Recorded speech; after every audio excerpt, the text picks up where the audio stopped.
Boom. All right. Who are we expecting at this one? Brian and Adrian as well. I think that's what we're missing. Okay. Okay.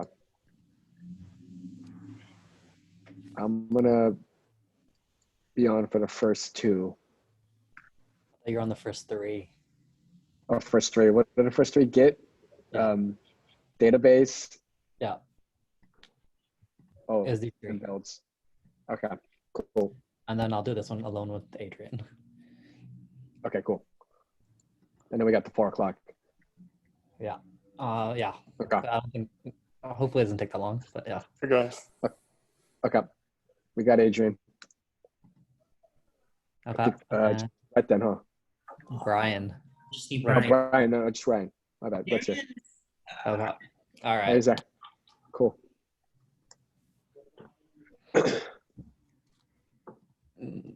Hey guys. Hey. Hello. All right, I'm ready to put Neuralink to human trials here. All right. You guys ready? All right. So I'm going to start off with talking about builds. I'm going to start off with APP first, I guess. So just the simple starting point is you go to jenkins.arch.finale.com, log in. Then you get to this page where you see all the different repositories we have. I'm going to choose admin panel here, nfadmin. Then to make a new build, you go to build with parameters, and you can just enter in the sprint name and deploy environment. Those are the two normally I end up switching depending on which branch and which deploy environment right now I want to build to. I guess there's also these other fields generally aren't touched. The only one may be this one if you want to skip updating the JIRA tickets. That's all. Yeah, so I'm just gonna start one real quick. So R.2.4.0 to sandbox, let's say, and I'm just gonna start the build. When you say updating the JIRA. Yeah. Sorry. Sean, go first. Go. Okay. When you say skipping updating the JIRA tickets, are you talking about like the robo trolls and how they update the status? Yeah, like on the ticket itself, it says deploy to blah, that kind of thing. Okay. Usually you want to skip that, right? Normally you want to keep it. Right? Normally you want to keep it. Yeah. So you normally want this unchecked. Okay. Yeah. So basically the only thing you normally change is the branch name and the deploy environment. Right. This is a very rare instance. All right. Brian, do you have a question? Yes. Yeah. Like, do we need to do anything with incrementing versions of things or no? For APP, no. Okay. Thank you. Yeah. So whenever you make a build, I'm not sure why I didn't start, but here you can see the status of the build. You can see like which stage it's on and how long it's been going for. Here's a working example. You can click on it. You can click on the build number and go to the output to see what was like going on while I was building. You can also check if you want to like double check where it was. You can go to parameters and this was built to 1.9 to stage 2. And I think the reason why the one I just did now didn't work is because if you go to the output, couldn't find the branch. So if I go back to the branch name, 2.4.0 is a MyHUD branch name, not a admin panel branch name, so it wouldn't work. Right.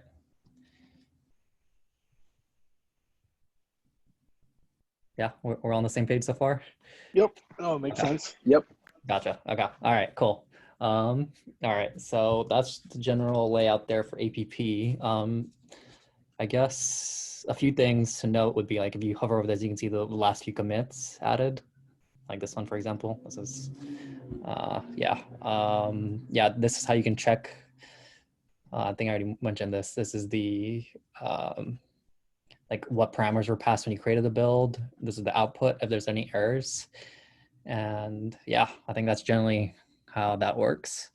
Is there anything else I want to mention on this page? Oh, there's a few more things I want to mention. So whenever you make a build, you go to the commits page. Every build is given a tag, and like you see these tags here. That means there's been 3 builds associated with this commit, like based off of this commit, right? So so for example, like there's another thing you'd want to know, which is like on the stats page. Like on the stats page, stats.arch.finale.com. That's where you can see the current versions of your app on all the different environments. So on stable right now, if you go to nfadmin, let's see, admin right here, you can see this is the current version. This is the current tag that's on stable. So I can copy that and then search the tags based on that. That search all the tags based on that current tag, and then select the tag that I found. And then you know that this is where stable is currently at. It's on Brian's last commit here. And this is all the changes, this is all the stuff it has on it. And you can see a same tag number here, 013333, which is like the second one on this list here. Yeah, and that's important whenever you need to like base off of a branch to make hot fixes or whatever, or just to know like what's the last commit on a branch without having to rebuild or whatever, like those kinds of We scenarios. had a lot of that recently, right? With like the Zoom hot fixes and going from like 1.7 to 1.8 to 1.9 and all that. Yeah, exactly. Yeah. But generally, like these kinds of questions, I think Victor can definitely help you out too if you have any issues on this kind of stuff or forget. So yeah. Okay. What else? Okay, that's basically it on the admin panel side. I was going to go over what the config looks like as well in NF admin panel and how this works. Do you guys have any questions so far on this page or stats or how this stuff works?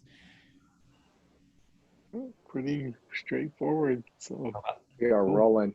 Yep, Cool. straightforward. All right. So on NF admin panel, we have this config file, and this is kind of where we get all our URLs from. We determine, you know, the dev and if you're on dev or not, or production, and or on the actual build, my bad, and then which environment you're on. So NFL1 versus stable stage 2, blah blah blah. We have hard coded some of these URLs for local development, and basically we set the final URLs somewhere. Let's see, how do I do this? So I go into and auth URLs right here. So we determine the URL by looking up your server environment in this map, basically. And then that's what we set our config up to. So you notice that this config only has this thing called a DC URL, auth URL, and landing URL. This is associated with the request made to the DC URL list API. If I go to socket store data DC DC URL.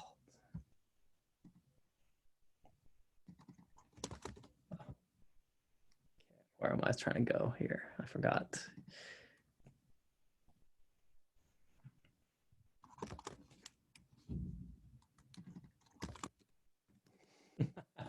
Awkward. That's what I'm looking for. DC URL config. Okay. Okay. That's what I'm looking for here. So yeah. This URL is associated with this API call, and this API call here is something we added after the multi-DC changes. And what it does is you call that URL to get other URLs that we kind of normally need. So like when we call that URL, then we set the config URLs from the response of the API, and that response includes these things here: your socket URL, your content URL, your PPS server, and your report URL. And that's retrieved to the API now instead of being in our app at that, like it previously was. Anything else? Yeah, that's basically it. a quick question, dude. Sorry, this is super basic, but you know the process dot environment variable.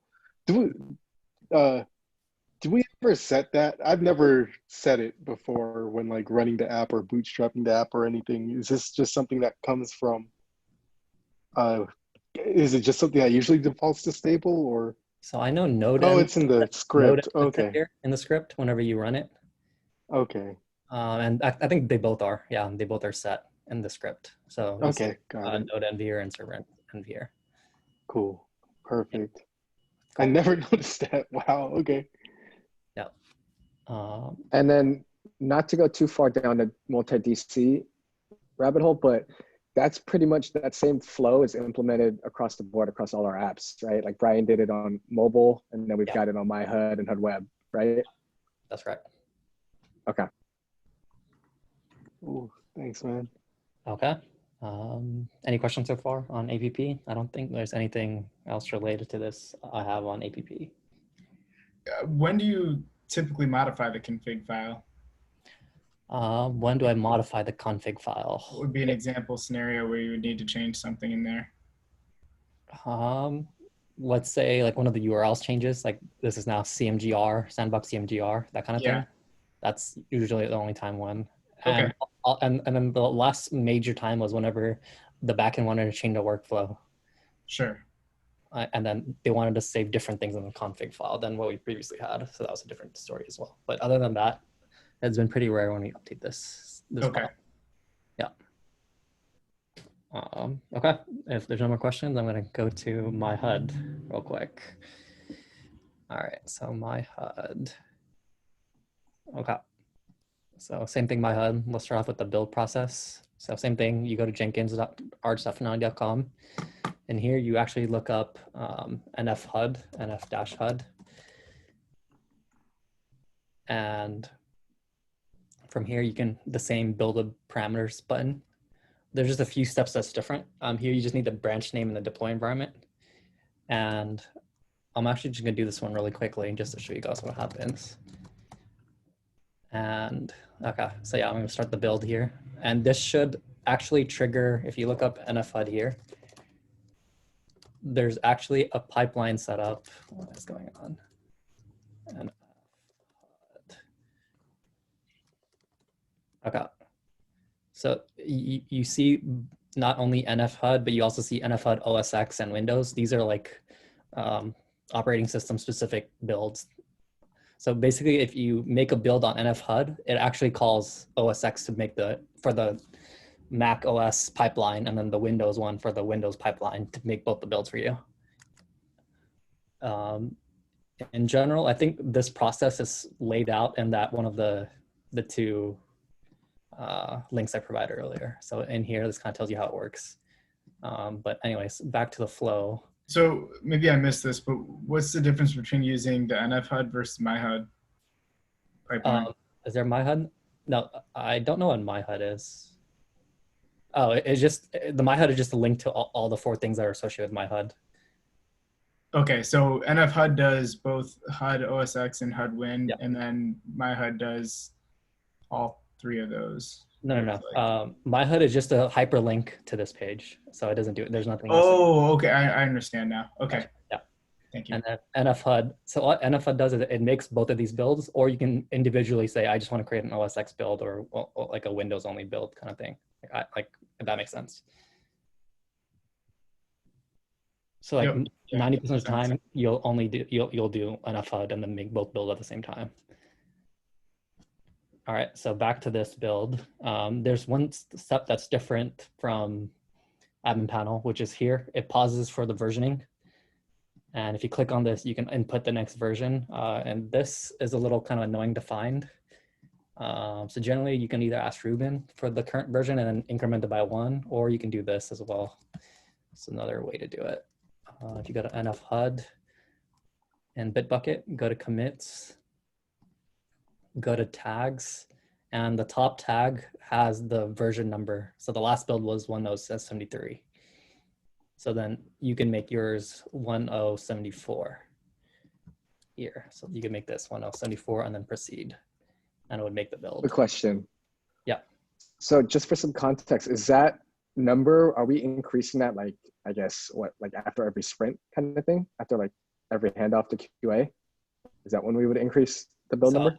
Yeah, that's a good question. So why do we need to increase the version number? The reason why you need to increase the version number is because the MyHUD auto updater determines whether there's a new build based on the version number that's been deployed to like the backend, like to the downloads page, if that makes sense, like the downloads, like this page, right? So if you were currently, go ahead. I was just saying, so we'd want to increase the version anytime there's any sort of code change that we want the end user to update to, right? Exactly. Yeah. So like if I had like a build, okay, one sec. So this one is version, shoot. Will it tell me what version, or do I have to download it first? Okay, I think I have to download it first. But anyways, let's assume this build was version 1070, right? And my HUD, like on my, here was 1069. Whenever you start the app actually like checks this environment to see what the current version is. And if it's a greater number, then it says, hey, there's a new download available. And then you should download the changes or whatever, that kind of thing. And that's something Chip set up. So I think definitely Chip knows a lot more on how that works. Chip and Victor, for sure. So okay, then just to kind of. Oh, go ahead, Sean. Go ahead. Sorry. Okay, one last thing, just to kind of put a bow on it. Then, is there like a workflow? Like, are we going to get that number from Ruben, and then whatever Ruben tells us the version should be is what we go off of, or just anytime there's a new build, we're just going to increase it? So that hasn't been defined really. Generally, whenever Ruben asks for a build, you always increment it. And if Ruben doesn't ask for one, then it's up to you whether you want to use the same version numbers last time or not, depending on whether you wanted to trigger an auto update. Yeah. Okay. In fact, when I do requests for builds, I'm going to be asking you guys for the version number, because I can't see the systems that you guys are going into, like Jenkins. Gotcha. I have access to that. Okay. So whenever I ask you and then you respond that it's been created or deployed, just also always let me know what that version number is, please. Okay, then we'll usually just increase the version number. Then, sorry, Brian, one more question. How do we know when we're going to want to go to like 1.1.0 as opposed to 1.0.99 or 1.0.100? Is that kind of just our call as developers? That's something you'd have to figure out with Satya. That's actually probably more of a product thing. Yeah, products okay. or QA or whoever's involved in that decision. They would determine if they want to consider this like a major or minor release update. Yeah. Gotcha. Okay. That's a good question, because right now it's still sticking at 1.0 dot whatever right now. Yeah, when we get to 1.0.100, that'll be fun.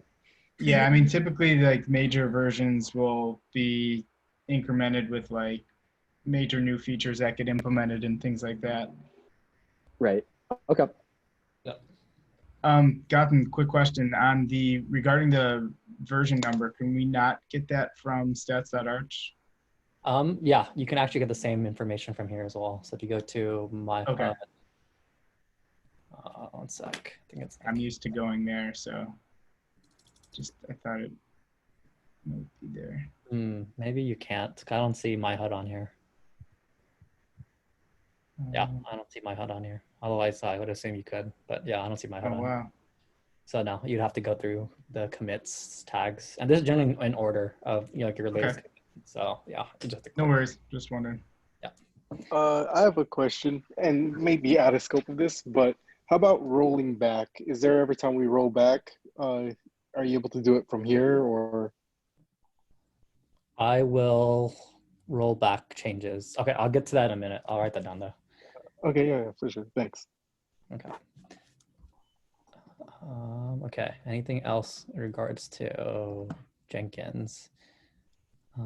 Yeah, so you can see like why this build failed here. It's kind of the same idea.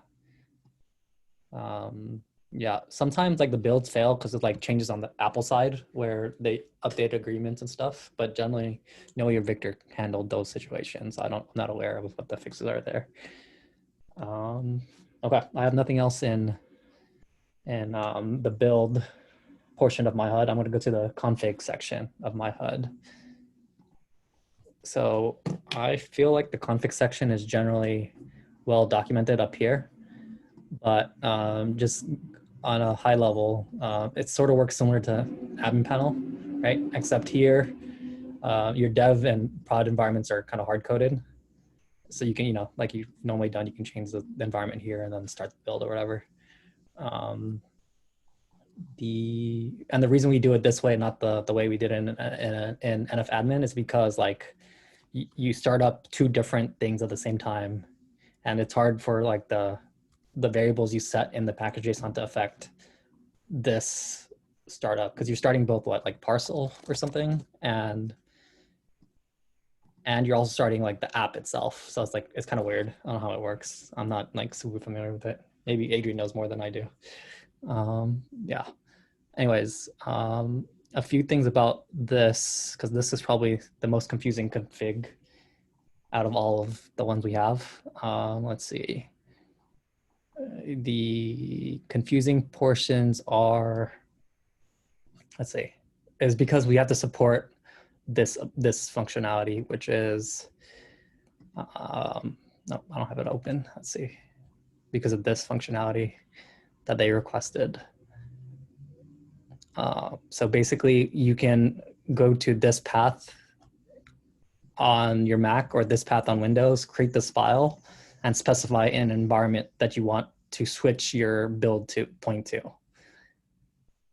And there's two ways to switch it. One is by using this flag env, and you can point to sandbox, stable, etc. Or you can also do it this way. We actually provide in a JSON all the different parameters that we use. And yeah, so that's that second link, that first link in here. Let's see, code-wise, I think this sort of explains the workflow for the most the part here. So generally the main process starts, that's kind of how it works. Then we try to look up the file, and that we try to like read that file. If you're running locally versus prod, obviously the flag is different. Then based on the file we read, we set the config, and then we start the app at that point. And then this part here is like the workflow added because of the multi-DC changes. So once you've logged in, then you call this function to call the DC URL list API and get some of the other URLs from that endpoint. And then you initiate the app afterwards. Gautam, where do you set the flag to use production or? Yeah, so that is based on this here, this line here. Right. So yeah, and this is, added by Chip. So I'm not sure exactly how this works, but yeah, but it's been consistent on whether it's production or dev, so. Okay. Yeah, so that's how the config file in my HUD works. And if there's no questions here, then I'm going to go to like the Git stuff. So I think we're done with builds. Oh, go to rollback. Good. Yeah, that's part of the Git stuff. That's why. Okay, cool. Okay, all right. So Git stuff. So let's see. There's a few things. I guess the first thing is knowing like what's on what environment. So generally the way I've done it is I have like this thing here. I normally keep like a mental model of this, and maybe better to have this explicitly written out for everyone to know and make sure we're all on the same page. But that's something I'll have to talk with Satya or Ruben or Jason about. So like everyone knows, like they can all refer to this to say like, hey, on production it's this and this version right now, or whatever, right? We want a scoreboard for this or something. Yeah. So yeah. So generally, go ahead. I was just saying, Jason sent out a link to it being documented, and apparently it's being kept up to date, like in Confluence. I feel like I bookmarked it. I did see that thing, but I didn't quite understand it. Otherwise, I would have linked that. Let's see, where was it? Yeah, if he just kept that bookmark and if he made it look like how you have it there, like that table, that would be great. But maybe that's something we can ask Jason. Yeah, I think that's something you just work with Jason. I'm not sure what it is anymore. Yeah. Okay. But yeah, so generally what happens is, or what has happened is, like we have these fixed version, all these environments. Let's say someone like Sean is working on a HUD web change in 1.9 on stage 2. So he branches off of this branch, does his fix, make the pull request to this branch and merges, right? So now the change is now on 1.9, and to get the changes up, and you also want that change back propagated to all the future fixed versions. So the way you do that is you merge 1.9 into 1.10 and then 1.10 into 1.11. Right. That makes sense. So generally what I've been doing is I've been the one sort of merging it, like periodically just merging like everything, like this sprint branch to this sprint branch, like every few days or so. And that's worked out fine so far. So you can continue having one person doing that, or you can say like, hey, once your ticket has been merged, it's up to that one developer to merge, to back propagate up to all the other future branches that we have so far. So Gautam, what's your actual workflow for that? Do you pull the branches locally, merge locally, and then push back up, or do you do it through Bitbucket?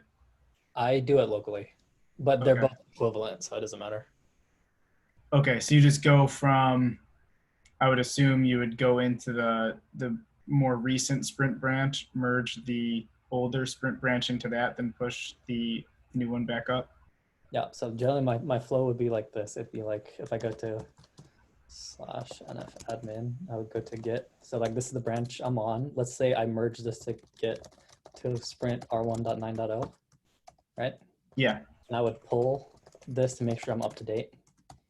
Then I just go, I just go back, sprint r1.10.0, Git pull origin sprint r1.10.0. So make sure you're up to date on your current branch. And then you pull in the previous version. And if there was a change there, it would ask you to merge at that point, and you would just merge it. Okay, yeah, that's clear. Thanks. Yeah. Just for everyone here, we've been blessed because Gautam's been doing that like in the background for us. But I feel like what he mentioned earlier, we're probably gonna just want whatever developer makes that hotfix to propagate it down on his own, and we'll make it that developer's responsibility. So there's not like one, like, right? So there's not one source of like failure where some guy forgets and everything's screwed. Because Jason will just like pop it on us like randomly. Hey, is the freaking sprint R19 branch up to date or whatever? So we just want to make sure that's up to date at all times. Yep, that makes sense. Yep, I agree with that. Okay, and now for the rollback part, there's no other questions so far. So for rollback, it's basically like a revert, right? So generally I just follow the Bitbucket flow. So like if I merged, let's say we merged like this ticket in, for example. Let's do one of mine signed. Okay, here's an example. I didn't do anything. So this is a pull request I merged into the sprint r2.3 branch. And then when I tested it, it was preventing users from logging in, basically, because of this change. So then I had to revert it. The way I revert it is you just click the 3 dots, click revert. And what that does, and the way that works is, let me just do that to this ticket here really quickly. So if you do click revert here, it'll create a new branch with the commit message for you. And then once you have that branch, you can remerge it to the sprint branch. So then I could do sprint r2.3.0, right? And then now this would, if I merge this pull request, it would undo all of Messiah's changes that he made in this PR and his previous PR. So like this would be unmerging his changes he made. Right. So if I merge this here, then it would unmerge, it would like undo all the changes he did in that previous commit or that previous pull request I showed you earlier, which was the HM79 pull request, this one here. And that's sort of the flow I've been using for reverting. So you've been doing that based on the commit, right? You go to the commit that for the code that you want to revert. I would revert the whole pull request. So revert all of the changes. Yeah. Okay. So just changes were in there. Okay. So I'm going to decline this because I don't think we want to revert Messiah's thing. So yeah. Yeah, so that's kind of how rollback works. There have been times where like that's failed. And at that point I had to like manually like revert the changes, and that was not fun. Is it sometimes like the merge conflicts, like a PR might resolve some merge conflicts, I guess? Yeah, generally in those cases, Okay. yeah, that's when it fails. Okay. Yeah. Cool. Okay. Thanks, man. No problem. Anything else Git repo management wise? Let me think. So what I got from that is if we have trouble reverting through Bitbucket, then we'll hit up Ret. No. Then you have to do it manually. That's what it was.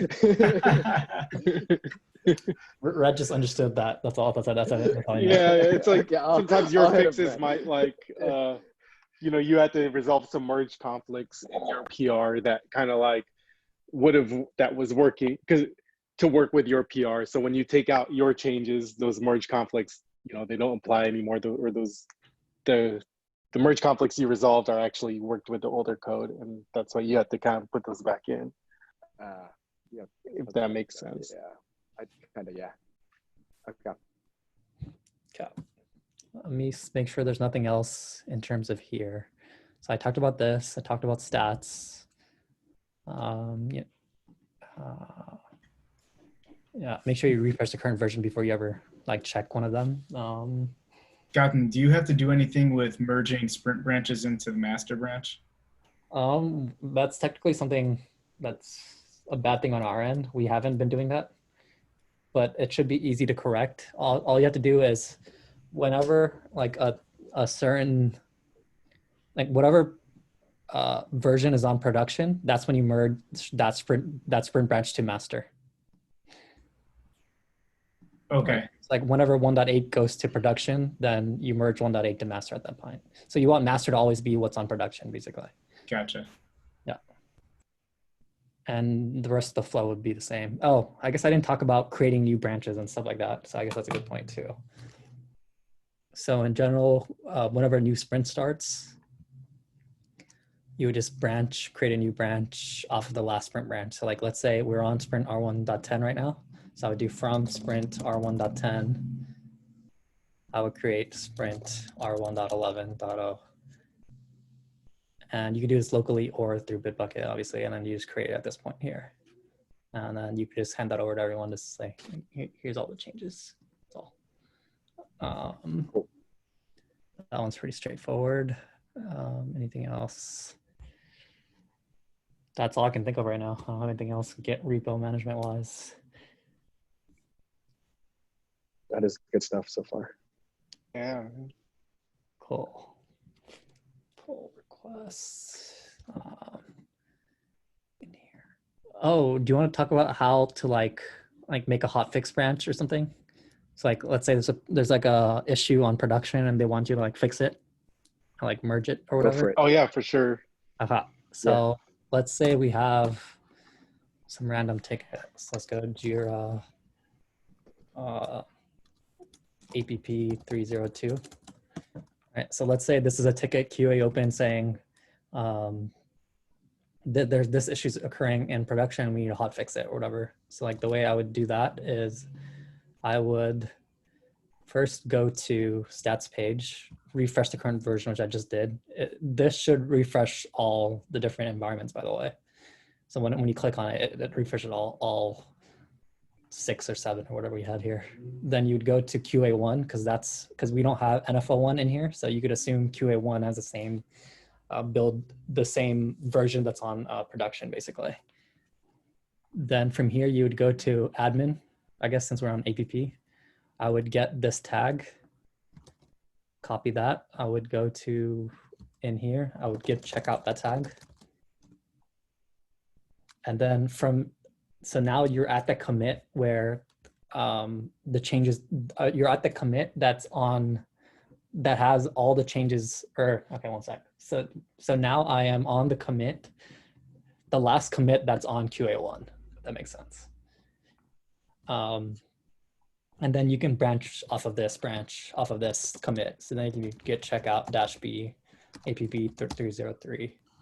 So now you're branched off of that version, and now you can make your changes in here. So like, let's say the change I made was this here, testing changes. And then I can just commit that.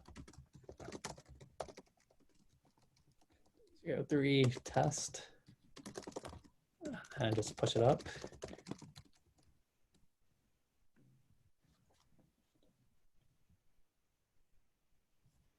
And so at that point, you can just make a build off of this branch. And now you know the difference between the two things. So if you go to Bitbucket, where's Bitbucket? Okay, so if I go to branches, I look up app 303.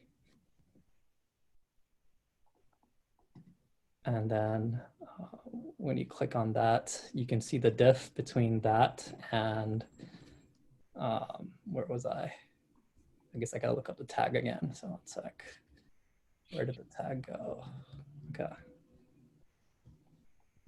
So you can look up that tag. Oh, shoot. So the way to do that, my bad, would be if I check this out again and I create a new branch. Check out branch, test branch off QA1 -b. Okay, my bad. Origin test branch. Okay. All right.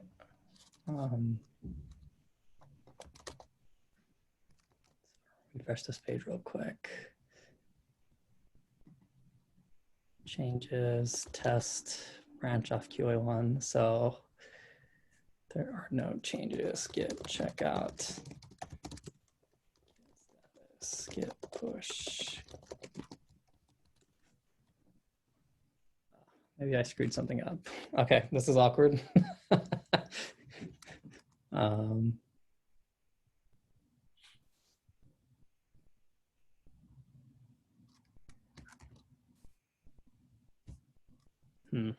All right, let's ignore this example. Is it because he had the same changes in both branches, the test branch, because he checked out on that? Oh, shoot, no. I had no idea.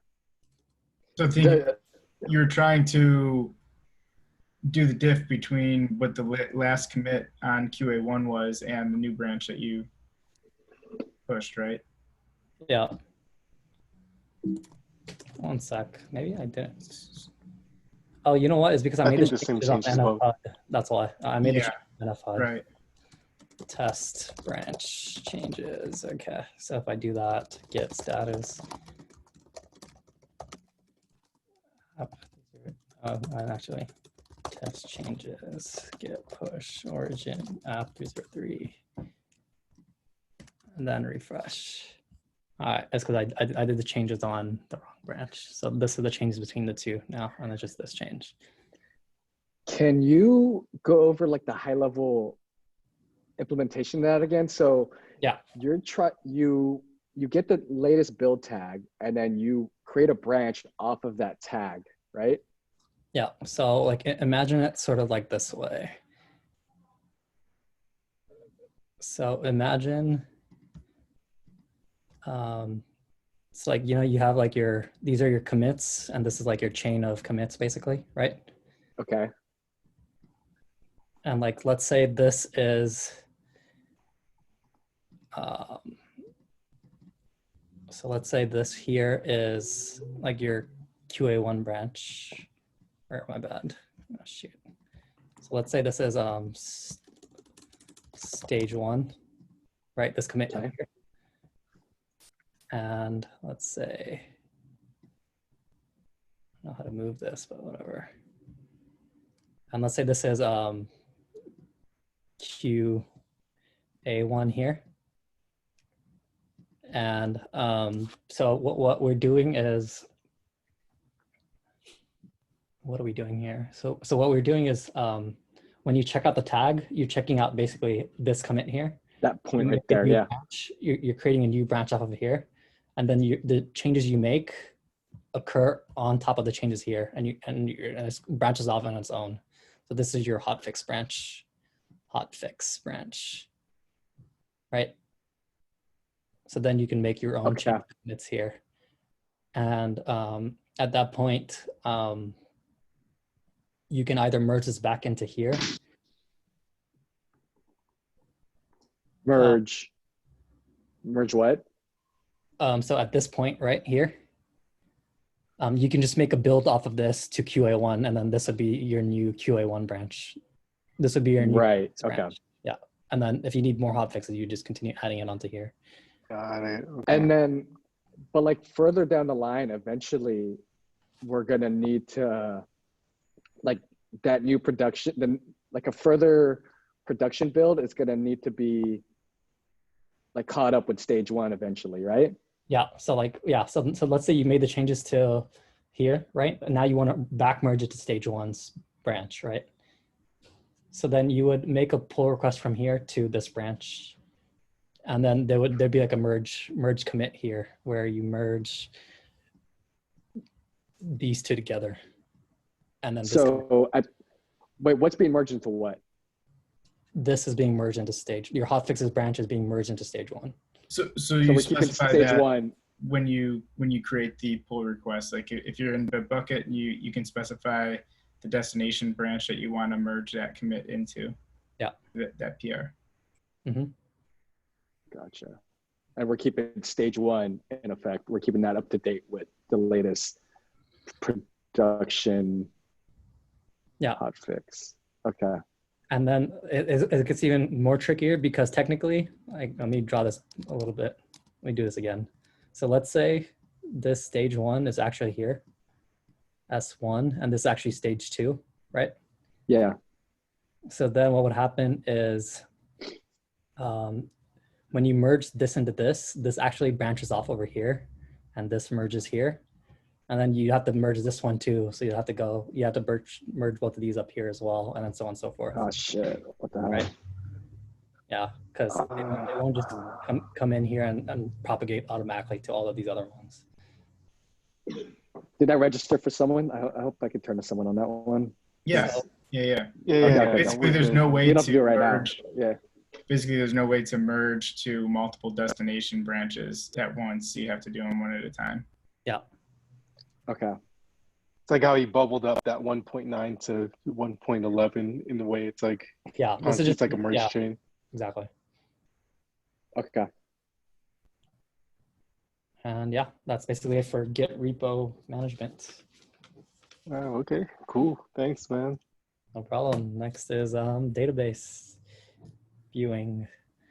So I don't know how comfortable I feel about sharing details with you guys on this, or giving you guys access to this, because I feel like on principle you want to limit how many people have access to your database to the people who just need to have it. So up to Farshad and Victor know we did to give you credentials or not, so I'm gonna leave you at that. Yeah, no, when I suggested that we go over this, I was more so wanting to get your notes or any documentation that you had on the various relationships, or if you don't have anything and you just always go in here, do a select query and check the various content that's in the table. Gotcha. Yeah, I normally just do select queries, or I do describe, whatever. Yeah. Yeah, like even if you had any notes on select queries that you used for certain things, like for example, when I was in QA, we would have to check the database for various things, and we would have like a collection of queries that people came up with over time that helped with certain things. Gotcha. I don't have anything that's like too outside of like basic queries, and nothing that's like particular to any situation or anything like that. No problem. I know you keep it all in your head. Yeah. No, it's just like, it's whenever I'll give you an example. Like let's say I've assigned a mobile number to a user, like in some random customer, and I can't assign it to a new user I wanted to because like, because it's already been used, but I don't know where. So then I would look it up here. So I would just do, so I guess there the assumption would be it'd be under the user table, right? But the user table does not have a mobile column. At that point, you'd have to know like how the backend works, and they actually decide to store the mobile as a device. So it's under the device.address now. Like if you go device.address, so your mobile number is stored in this device address field, and it knows it's a mobile by this, this type property. So like mobile here. So if I just do a search query real quick, where type equals mobile. At that point, you can see like these are all the phone numbers we have on our system or whatever on stable. Yeah. And then I'm like, okay. You can further refine by customer ID and user ID and all that to get a. And I would do like and device address equals like my number, like 817 and blah, blah, blah. And at that point, I would find the number. I'm like, okay, here's my number. And then I would just log in with that user and then delete it or whatever, or use Swagger, delete it, that kind of thing. That's all. That's generally what I use. Or if I was looking up to see if something is saved correctly in the database or not. And that's like another thing, but generally those things you can just let the backend handle too. So it doesn't matter either way. Okay. Yeah. Okay. Yeah, so there's not much to talk about here unless you guys want to go more specific. No, I'm completely fine. It's up to you guys. Okay. Yeah, I don't even know a lot of these tables. Like I don't know what customer auth integration is. Actually, maybe I do. I definitely don't know what these are. These are related to like permissions and licensing and stuff like that. So I don't know how that works. So yeah, there's definitely a lot of stuff in here, which I don't know. But yeah, most of this is like on the backend side really. So I don't know if there's anything for me to add on here. I think Sean already has access to this. So if you guys need someone to look up something in the database, you can always ask him. Other than that, Noe, Victor, or someone on the backend team, generally they all have access to. So you're just trying to like, you use it to confirm that if there's like a broken trace or something like that, like, or you've input data in and it's just not showing, and you've tried to look for it in different places in the app. Okay, it could be a backend issue, or it could be a writing issue somewhere. Yeah. Okay, got it. Another example, for the most part, I use it just to like give backend a little more information as to where you think the issue is, just to try to help them out a little bit. Yeah, that's true. But that's also use it when we have the new DIDs. Oh yeah, that's another case. Just like, yeah, whenever like software provisions new DIDs, and we've got a bunch of like old ones, and like trying to figure out which ones are the old ones and which ones are the new ones that are working. Okay.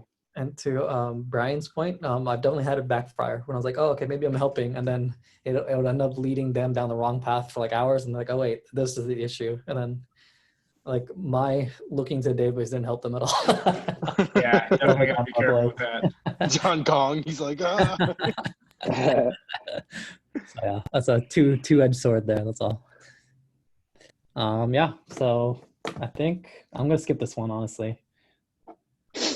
Yeah, that's cool. I figured there wouldn't be much to share. I was just curious if you had any tricks or tips up your sleeve to help with this if we needed it. I guess the main things would be there's different databases, and something that may be confusing if you have access to this would be like queues and voicemails and stuff are in the asterisk database and not the central one. And a lot of PPS stuff is in this, not OpenZips, it's in the PPS database. I guess that's obvious now, but yeah. Yeah, I don't really have anything like major to talk about in here. So yeah. All right. I think if you guys don't have any questions, you guys can all drop off except Adrian and Ruben, and we can go over Swagger. Guys, by the way, when we're finished with this last section with Adrian and Gautam regarding Swagger, as soon as I get the link for the recorded phone call, I'll send it to all of you guys. But also rest assured, I'm gonna be transcribing and documenting as much as I can. Y'all know though, I'm not a developer, so it would also behoove you to keep the links of these recordings that I'm gonna send to you guys. Just heads up. For sure. Oh For yeah, sure. definitely. Alrighty. Thank you so Sounds much for good. doing that, Ruben. Yeah, Yeah. seriously. Thank you guys. This helps a lot. Thank you. And thank you, obviously, Gautam. Yes, no Sure. problem. Yeah, for And sure. Ruben, if you can share me your documentation whenever you're done, Yeah, I can review it and double check if there's any issues or whatever. sounds like a plan. I will. Yes. Okay. All right. Thanks again, All guys. right. See you Later, guys in about guys. 30 minutes. All right, later. Thank you. See ya. All right, Adrian. Let's right. Swagger. It could be quick. Because are you going to join the call in 10 minutes? Yeah. Okay. We'll be done by then, like 9 minutes. All right. So first thing is the repo. It's called Swagger UI. Right. So you can clone it from here, Swagger UI. I already had the repo up, so I'm going to skip that step. So it's basically a simple version of admin panel.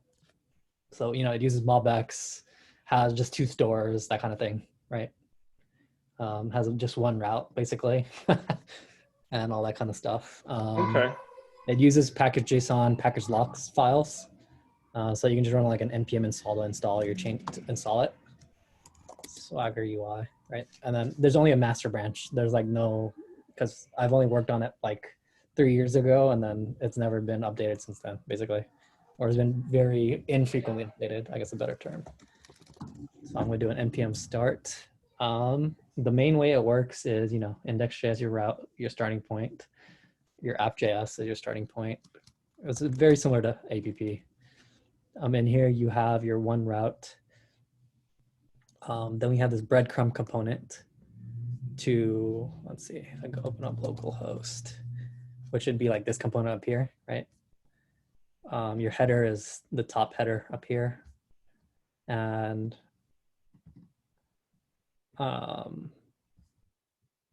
yeah, and then the rest of it basically. So let's see. I'm trying to find the main part, 1 sec. It's been a long time since I've done this page.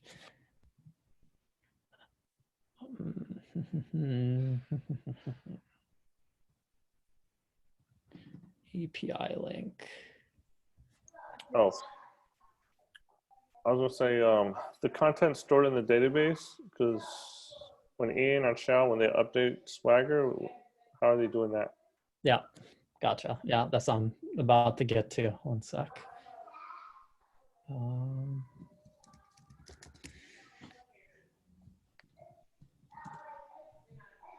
Okay, so the way we do that is through this URL. So we go to this URL. You see how this URL returns you basically the same information you would see here. Right, so like you see, Right. I'm gonna put them side by side just to compare. And it's this URL that we pull this information from. So I'm going to click on Sandbox, for example, and then I'm going to click Sandbox here. And you notice it's like the same stuff on both ends. I'll click chat, API. So it's basically following the file structure set at this URL. And this is like a public URL or like an internal URL, basically. So you have to go through Swagger. You have to have your VPN on to like access this page. And then thus you have to go through your VPN to access this page as well. So then you go to API, and then you see this JSON file. And that's this exact JSON file here. So the way Swagger works is it takes in this JSON file in this format. And Swagger is basically a system to render this into a UI, basically. So this JSON into a UI and then mess with it. Okay. And Now, go ahead. I was wondering, is there new Swagger that we need to update to? Would that be Is there a new Issue. one? Server, there was a. Let me get to that in a second. Let me Okay. show you one more thing real quick. Another thing I'm going to show you is there's this other repo called NF interfaces. And this is the repo which the backend uses to update these JSON files. So like to add like the rec user ID, rec customer ID stuff. Here, let me show you this, for example. So you see this is chat post message here. And that's the same thing as this chat post message here, right? Right. And you see the parameters here, rec user ID, rec customer ID, chat type, that corresponds with these three here. Required true, that's why these say required, so on and so forth. So like, I see. Yeah, just formatting the JSON. Yeah, exactly, just formatting the JSON. And the way the backend updates this by going to this other repo called NF interfaces. You go to that same sandbox branch, chat, JSON, and now you can make your changes in here and commit and merge it to this repo. And then that will reflect automatically in here, which automatically reflects in here. Okay, I see. It automatically updates the JSON, and since this is pulling the JSON, whenever it gets the latest JSON, it'll update it in here, basically. So that's kind of how that works.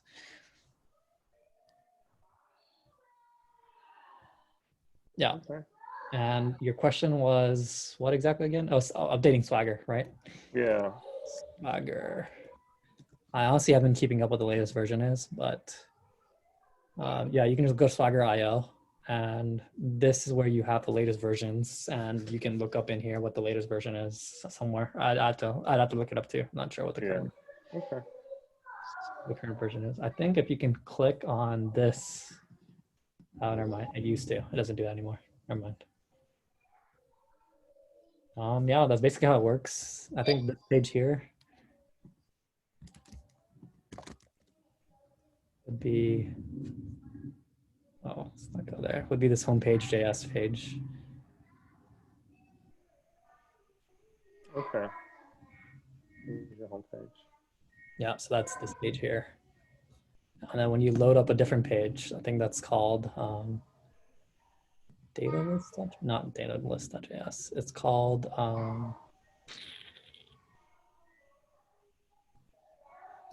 go back to app.js. I don't remember exactly where it is. Where is the Swagger portion? Swag. Since I'm not Swag 2.0. Yeah, but anyways, I think you get the general gist of how it works. I'll write a README on this just to give you a better explanation on it. But I think yeah. Well, that's clear. I was just kind of wondering how that setup was. Okay. And yeah, you know, uses basic Webpack configuration. Right. Basically the same as AP, or at least when AP started, that kind of deal. Yeah, that's basically it. All right. Store. Sounds good. Yeah, as you can tell, 3 years ago, so long time. Yes. All right, cool. I think we'll join the other meeting now. All right, sounds good. All right. Appreciate it. Talk to you later. Bye-bye. Yeah, Ruben. Bye.